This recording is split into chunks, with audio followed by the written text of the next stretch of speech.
शांति। आज 13/10/2020 के प्यारे बाबा के मधुर महावाक्य हैं। आज की मुरली का सार है, मीठे बच्चे, बाबा आए हैं तुम्हें घर की राह बताने के लिए। तुम आत्म अभिमानी होकर रहो तो ये राह सहज देखने में आएगी। आज की मुरली का प्रश्न है, संगम पर कौन सी ऐसी नॉलेज मिली है जिससे सतयुगी देवताएं मोह जीत कहलाए। संगम पर कौन सी ऐसी नॉलेज मिली है जिससे सतयुगी देवताएं मोह जीत कहलाए। उत्तर है, संगम पर तुम्हें बाबा ने अमर कथा सुनाकर अमर आत्मा की नॉलेज दी, ज्ञान मिला। ये अविनाशी बना बनाया ड्रामा है।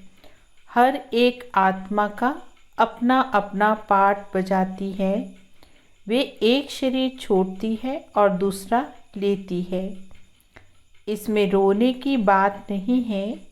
इसी नॉलेज से सतयुगी देवताओं को मोह जीत कहा जाता है। वहाँ पर मृत्यु का नाम नहीं। खुशी से पुराना शरीर छोड़कर नया लेते हैं। आज की मुरली का गीत है, नयनहीन को राह दिखाओ प्रभु। ओम शांति। मीठे मीठे रूहानी बच्चों प्रति रूहानी बाबा कहते हैं, राह तो दिखलाता हूँ परंतु पहले अपने को आत्मा निश्चय कर बैठो। देही अभिमानी होकर बैठो तो फिर तुमको राह बहुत सहज देखने में आएगी। भक्ति मार्ग में आधा कल्प ठोकरें खाई हैं। भक्ति मार्ग की अथाह सामग्री है। अभी बाबा ने समझाया है, बेहद का बाप तो एक ही है। बाबा कहते हैं, तुमको रास्ता बता रहा हूँ। दुनिया को ये भी पता नहीं कौन सा रास्ता हमें बाबा बताते हैं। मुक्ति, जीवन मुक्ति, गति और सद्गति का। मुक्ति कहते हैं शांति धाम को। आत्मा शरीर के बगैर कुछ भी नहीं बोल सकती है। कर्मेंद्रियों के द्वारा ही आवाज़ होता है ना। मुख से आवाज़ होता है, अगर मुख ना हो तो आवाज़ कहाँ से आएगा। आत्मा को ये कर्मेंद्रियाँ मिली हैं कर्म करने के लिए। रावण राज्य में तुम विकर्म करते हो। ये विकर्म छीछी कर्म हो जाते हैं। सत्युग में तो रावण होता ही नहीं, तो कर्म अकर्म हो जाते हैं। वहाँ 5 विकार होते नहीं, उसको कहा जाता है स्वर्ग। भारतवासी स्वर्गवासी थे, अब फिर नरकवासी कहेंगे। देखो, विषय वैतरणी नदी में गोता खाते रहते हैं। सब एक दो को दुख देते रहते हैं। अब बाबा कहते हैं, बाबा को कहेंगे, बाबा ऐसी जगह ले चलो जहाँ दुख का नाम ना हो। वह तो भारत जब स्वर्ग था तब दुख का नाम नहीं था। स्वर्ग से नरक में आए हैं, अब फिर स्वर्ग में जाना है। ये भी एक खेल है। बाबा ही बच्चों को बैठ समझाते हैं। सच्चा सच्चा सत्संग तो ये है, तुम यहाँ सत बाप को याद करते हो। वही ऊंच से ऊंच भगवान है। वह है रचता, उनसे वर्षा मिलता है। बाबा बच्चों को वर्षा देंगे ना। हद का बाप होते भी फिर याद करते हैं, हे भगवान, हे परम पिता परमात्मा, रहम करो। भक्ति मार्ग में तो धक्के खाते खाते ही हैरान हो गए हैं। कहते हैं, हे बाबा, हमको सुख शांति का वर्षा दो। अब ये तो बाप ही दे सकते हैं, सो भी 21 जन्मों के लिए। ये भी हिसाब करना चाहिए। सतयुग में जब इनका राज्य था तो जरूर थोड़े मनुष्य होंगे। एक धर्म था, एक ही राजाई थी, उसको फिर स्वर्ग कहते हैं। स्वर्ग को सुख धाम, नई दुनिया कहा जाता है। उसे सतो प्रधान कहा जाता है और पुरानी दुनिया को तमो प्रधान कहेंगे। हर एक चीज़ पहले सतो प्रधान, फिर सतो, फिर रजो, फिर तमो में आती है। छोटे बच्चे को सतो प्रधान कहेंगे और छोटे बच्चे को महात्मा से भी ऊंच कहते हैं। महात्माएं तो जन्म लेते, फिर बड़े होकर के विकारों का अनुभव करके घर बार छोड़कर भागते हैं। छोटे बच्चों को तो विकारों का भी पता नहीं, क्योंकि बिल्कुल इनोसेंट है, इसलिए महात्मा से भी ऊंच कहा जाता है। देवताओं की महिमा गाते हैं, सर्वगुण संपन्न, और साधुओं की ये महिमा कभी भी नहीं करते हैं। बाबा ने हिंसा और अहिंसा का अर्थ भी समझाया है। किसी को मारना, इसको हिंसा कहते हैं। सबसे बड़ी हिंसा है काम कटारी चलाना। देवताएं हिंसक नहीं होते हैं, काम कटारी नहीं चलाते हैं। बाबा कहते, अब मैं आया हूँ तुमको मनुष्यों से देवता बनाने के लिए। देवताएं तो सत्युग में होते हैं, यहाँ कोई भी अपने को देवता नहीं कह सकते हैं। समझते भी हैं हम नीच और पापी विकारी हैं, फिर अपने को देवता कैसे कहेंगे? इसलिए हिंदू धर्म कह देते हैं। वास्तव में आदि सनातन देवी देवता धर्म था। हिंदू तो हिंदुस्तान से ही निकाला है, उन्होंने फिर हिंदू धर्म कह दिया है। तुम कहेंगे हम देवता धर्म के हैं तो भी हिंदू में लगा देंगे। कहेंगे हमारे पास कॉलम ही हिंदू धर्म का है। पतित होने के कारण अपने को फिर देवता नहीं कह सकते हैं। अभी तुम जानते हो हम पूज्य देवता थे, अब तो पुजारी बने हैं। पूजा भी पहले सिर्फ शिव की करते, फिर व्यभिचारी पुजारी बने हैं। बाबा एक है, उनसे वर्षा मिलता है, बाकी तो अनेक प्रकार की देवियां आदि हैं, उनसे कोई वर्षा नहीं मिलता है। इस ब्रह्मा से भी तुमको वर्षा नहीं मिलता है, क्योंकि एक है निराकारी बाप और दूसरा है साकारी बाप। साकारी बाप होते हुए भी हे भगवान, हे परम पिता कहते रहते हैं। लौकिक बाप को ऐसे नहीं कहेंगे। तो वर्षा बाप से मिलता है। पति और पत्नी हाफ पार्टनर होते तो उनको आधा हिस्सा मिलना चाहिए, लेकिन बाबा ने कहा पहले आधा उनका निकाल कर बाकी आधा बच्चों को दे देना चाहिए। परंतु आजकल तो बच्चों को सारा धन दे देते हैं। कोई कोई का मोह बहुत होता है, समझते हैं हमारे मरने के बाद बच्चा ही हकदार रहेगा। आजकल के बच्चे तो बाप के चले जाने पर माँ को भी पूछते नहीं हैं। कोई कोई मातृ स्नेही होते हैं, कोई फिर मातृद्रोही भी होते हैं। आजकल बहुत करके मातृद्रोही होते हैं, सब पैसे उनके उड़ा देते हैं। धर्म के बच्चे भी कोई कोई ऐसे निकल जाते जो बहुत तंग करते हैं। अब बच्चों ने गीत सुना, कहते हैं बाबा हमको सुख का रास्ता बताओ जहाँ चैन हो। रावण राज्य में तो सुख हो नहीं सकता है। भक्ति मार्ग में तो इतना भी नहीं समझते कि शिव अलग है और शंकर अलग है। बस माथा टेकते रहो, शास्त्र पढ़ते रहो। अच्छा, इससे क्या मिलेगा? बाबा ने कहा कुछ भी पता नहीं है। सर्व के शांति का, सुख का दाता तो एक बाबा है। सत्य में सुख भी है तो शांति भी है। भारत में सुख शांति थी, अभी तो है नहीं। इसलिए भक्ति करते दर दर धक्के खाते रहते हैं।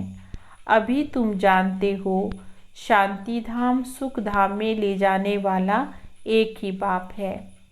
बाबा हम सिर्फ आपको ही याद करेंगे, आपसे ही हम वर्षा लेंगे। बाबा भी कहते देह सही देह के सर्व संबंधों को भूल जाना है। एक बाप को याद करना है। आत्मा को यहाँ ही पवित्र बनना है।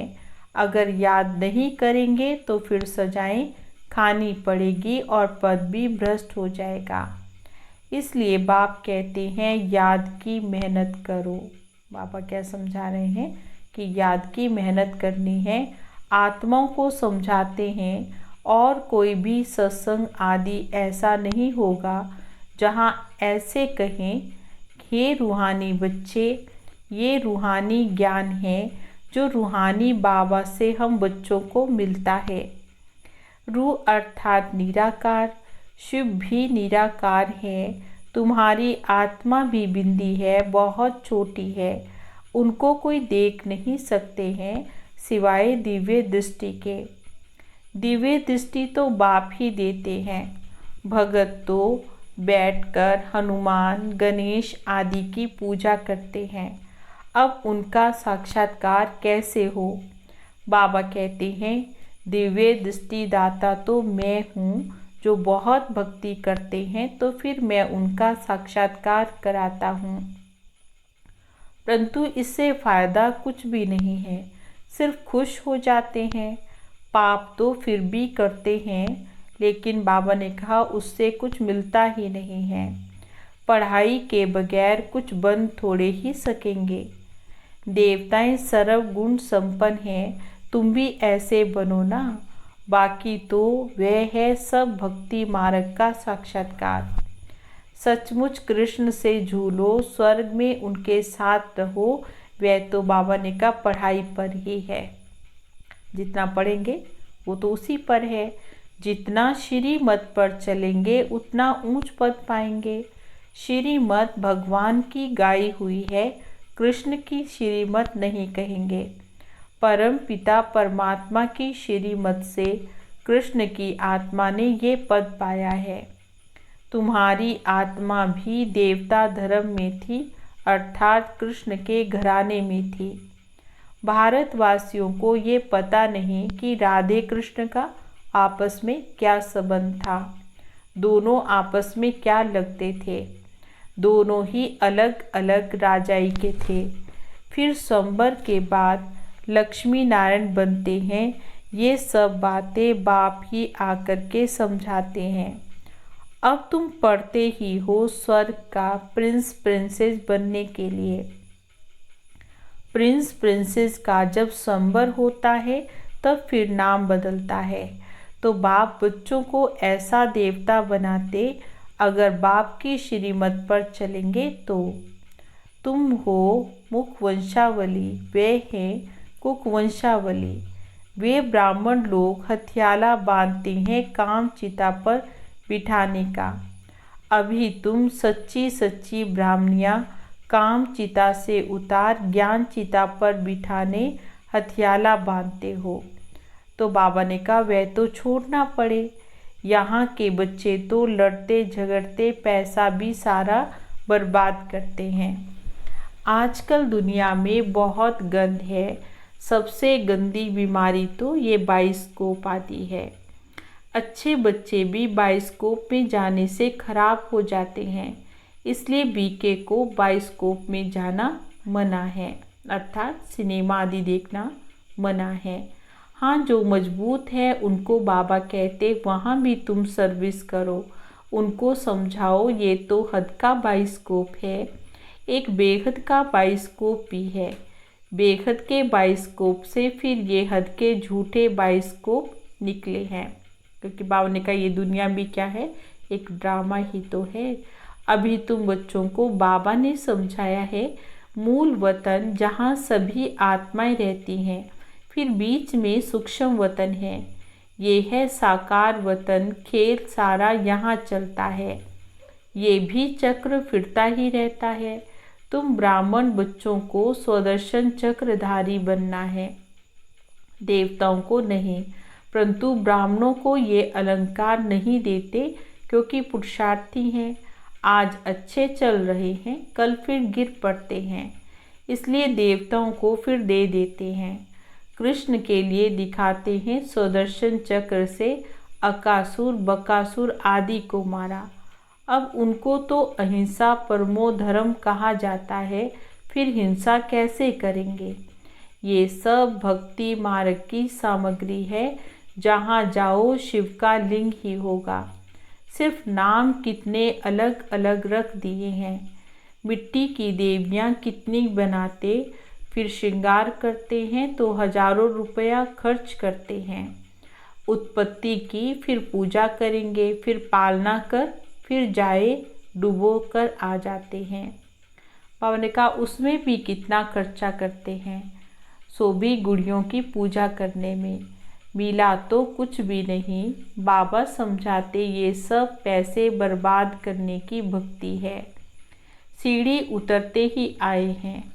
बाबा आते हैं तो सबकी चढ़ती कला हो जाती है। सबको शांति धाम सुख धाम में बाबा ले जाते हैं। बाबा ने कहा यहाँ पैसे आदि बर्बाद करने की तो बात ही नहीं है। फिर भक्ति मार्ग में तुम पैसे बर्बाद करते करते इंसॉल्वेंट बन गए हो। इंसॉल्वेंट बनने की कथा बाबा हम बच्चों को बैठ समझाते हैं। तुम इन लक्ष्मी नारायण की डिनाइस्टी के थे ना, अब तुमको नर से नारायण बनने की शिक्षा बाबा देते हैं।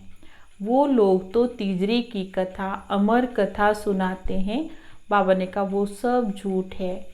तीजरी की कथा तो ये है जिससे आत्मा का ज्ञान का तीसरा नेत्र खुल जाता है। सारा चक्र बुद्धि में आ जाता है। तुमको ज्ञान का तीसरा नेत्र मिल रहा है। अमर कथा भी तुम सुन रहे हो ना, सो भी अमर बाबा तुमको कथा सुना रहे हैं अमरपुरी का मालिक बनाने के लिए। वहाँ तुम कभी भी मृत्यु को नहीं पाएंगे। यहाँ तो काल का मनुष्यों को कितना डर रहता है। वहाँ डरने की रोने की बात नहीं है। वहाँ तो खुशी से पुराने शरीर को छोड़ते हैं और नया ले लेते हैं। यहाँ तो कितना मनुष्य रोते हैं। ये है रोने की दुनिया। क्या कहते हैं इसको? रोने की दुनिया। बाबा कहते ये तो बना बनाया ड्रामा है। हर एक अपना अपना पार्ट बजाते हैं। देखो ये जो देवताएं हैं ना, ये बाबा ने कहा मोह जीत है। यहाँ तो दुनिया में अनेक गुरु हैं जिनकी अनेक मतें मिलती हैं। हर एक की मत अपनी है।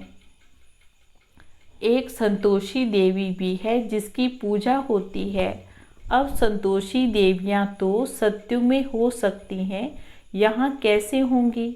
सत्यु में देवताएं सदैव संतुष्ट होते हैं। यहाँ तो कुछ ना कुछ आश रहती है, वहाँ कोई आश होती ही नहीं है। बाबा सबको संतुष्ट कर देते हैं। तुम पदमपति बन जाते हो, कोई अप्राप्त वस्तु नहीं रहती जिसकी प्राप्ति की चिंता हो। वहाँ चिंता होती नहीं है। बाबा कहते हैं सर्व का सद्गति दाता तो मैं हूँ। तुम बच्चों को 21 जन्म के लिए खुशी ही खुशी देते हैं। ऐसे बाबा को याद भी करना चाहिए। याद से ही तुम्हारे पाप भस्म होंगे और तुम फिर सतो प्रधान बन जाएंगे। ये भी समझने की बातें हैं। जितना औरों को जास्ती समझाएंगे उतना तुम्हारी प्रजा बनती जाएगी और ऊंच पद पाएंगे। ये कोई साधु आदि की कथा नहीं है। भगवान बैठ इनके मुख के द्वारा समझाते हैं। अभी तुम संतुष्ट देवी देवता बन रहे हो। अभी तुमको व्रत भी रखना चाहिए सदैव पवित्र रहने का, क्योंकि पावन दुनिया में जाना है तो पतित नहीं बनना है। बाबा ने ये व्रत सिखाया है। मनुष्यों ने फिर अनेक प्रकार के व्रत बनाए हैं। अच्छा, मीठे मीठे सिक्की लदे बच्चों प्रति माता पिता बाप दादा का याद प्यार और गुड मॉर्निंग। रूहानी बाप की रूहानी बच्चों को नमस्ते नमस्ते नमस्ते जी। हम रूहानी बच्चों की रूहानी बाबा को बहुत बहुत नमस्ते, गुड मॉर्निंग, ओम शांति। धारणा के लिए मुख्य पॉइंट्स हैं। आज का बाबा ने ये होमवर्क दिया है। एक बाप की मत पर चल, सदा संतुष्ट रह, संतोषी देवी बनना है। यहाँ कोई भी आश नहीं रखनी है। बाबा से सर्व प्राप्तियाँ कर पदम पति बनना है। और दूसरी पॉइंट है, सबसे गंदा बनाने वाला ये बाइस्कोप है। तुम्हें बाइस्कोप देखने की मना है। तुम बहादुर हो तो हद और बेहद के बाइस्कोप का राज समझकर दूसरों को समझाओ और सर्विस करो। आज का वरदान है, फुल स्टॉप की स्टेज द्वारा प्रकृति की हलचल को स्टॉप करने वाले प्रकृति पति भव। फुल स्टॉप की स्टेज द्वारा प्रकृति की हलचल को स्टॉप करने वाले प्रकृति पति भव। वर्तमान समय हलचल बढ़ने का समय है। फाइनल पेपर में एक तरफ प्रकृति का और दूसरी तरफ 5 विकारों का विकराल रूप होगा। तमोगुनी आत्माओं का वार होगा और पुराने संस्कार सब लास्ट समय पर अपना चांस लेंगे। ऐसे समय पर समेटने की शक्ति द्वारा अभी अभी साकारी, अभी अभी आकारी और अभी अभी निराकारी स्थिति में स्थित होने का अभ्यास चाहिए। बाबा ने कहा, देखते हुए भी नहीं देखना है, सुनते हुए भी नहीं सुनना है। जब ऐसी फुल स्टॉप की स्टेज होगी तब प्रकृति पति बन प्रकृति की हलचल को स्टॉप कर सकेंगे। और स्लोगन है, निर्विघ्न राज्य अधिकारी बनने के लिए से निर्विघ्न सेवाधारी बनो। निर्विघ्न सेवाधारी बनने के लिए निर्विघ्न सेवाधारी बनो। ओम शांति।